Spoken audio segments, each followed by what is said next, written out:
জামশেদ রাজু জানতে চাইছেন, স্ত্রী যদি স্বামীকে তালাক দেয় সম্পূর্ণ মহারণা আদায় করতে হবে? আজকাল দেখা যায় বিয়ে 1 মাসের মধ্যেই তালাক দেয় আইনিভাবে। স্ত্রী যদি স্বামীকে তালাক দেয়, অর্থাৎ স্ত্রীর পক্ষ থেকে তালাকের উদ্যোগ নেওয়া হয়, স্ত্রী তো আসলে স্বামীকে তালাক দিতে পারে না। আত-তালাকু বির-রিজাল ওয়াল ইদ্দাতু বিন-নিসা, হাদিসের ভাষ্য।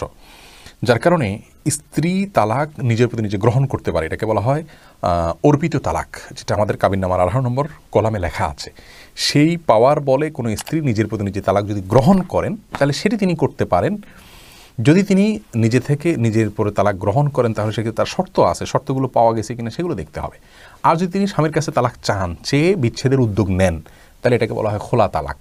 খোলা তালাক হলে তার যদি নিজে থেকে খোলা তালাকের উদ্যোগ নেন এবং স্বামী স্ত্রীর সাক্ষাতের আগে আগে হয়, তাহলে সেক্ষেত্রে মহারণার আংশিক পাবেন না। আর যদি খোলা তালাক হয়, খোলা তালাক যদি হয় সেটা সাক্ষাতের পরেও যদি হয়, তাহলে স্ত্রীর মহারণা যেটা নিয়েছেন স্বামীর কাছ থেকে সেটা ফেরত দিবেন। অর্থাৎ স্বামী সেই মহারণা চাওয়ার অধিকার আছে, যে যেহেতু তুমি বিচ্ছেদ চাচ্ছ, তোমার মহারণা ফেরত দাও, এটা চাওয়ার অধিকার তার রয়েছে। এরপরে অ্যাঞ্জেল শারিকা এটি থেকে আমরা জানতে চাইছেন, দোকানের জন্য কিছু আমল বলেন যেন উন্নত হয় মুদি দোকানে।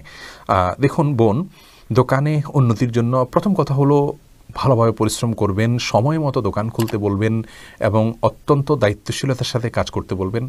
আর ভোরে দোকানদারি শুরু করবেন। আল্লাহ তাআলা এই সময়ে বরকত দান করেন। আর বিসমিল্লাহ বলে সব কিছু কাস্টমারকে দিবে, রাখবে, সব কিছুতে আল্লাহর নাম নিবে। এবং বরকত লাভের 10টি চাবি নামে একটা বক্তব্য আমাদের আছে ইউটিউবে এবং ফেসবুকে আমাদের চ্যানেলে, সেটা শুনে নেবেন। ইনশাআল্লাহ বরকত লাভের আমলগুলো যদি আপনি করেন, আল্লাহ তাআলা রব্বুল আলামিন বারাকা দান করবেন। আর বরকত এই বিষয়টা আসলে দেখা যায় না। আমরা মনে করি অনেক পয়সা হলে বরকত হয়। বরকত মানে কল্যাণ। আল্লাহ রব্বুল আলামিন যদি ফায়সালা রাখেন, অনেক অল্প বিক্রির মধ্যে, বাহ্যিক অসুস্থতার মধ্যেও বরকত বা কল্যাণ থাকতে পারে। বিধায় আমরা বরকত লাভের আমলগুলো করব আর আল্লাহ রাব্বুল আলামিনের ফায়সালাকে মেনে সন্তুষ্ট থেকে জীবন পার করব। এটি আমাদের জন্য করণীয়।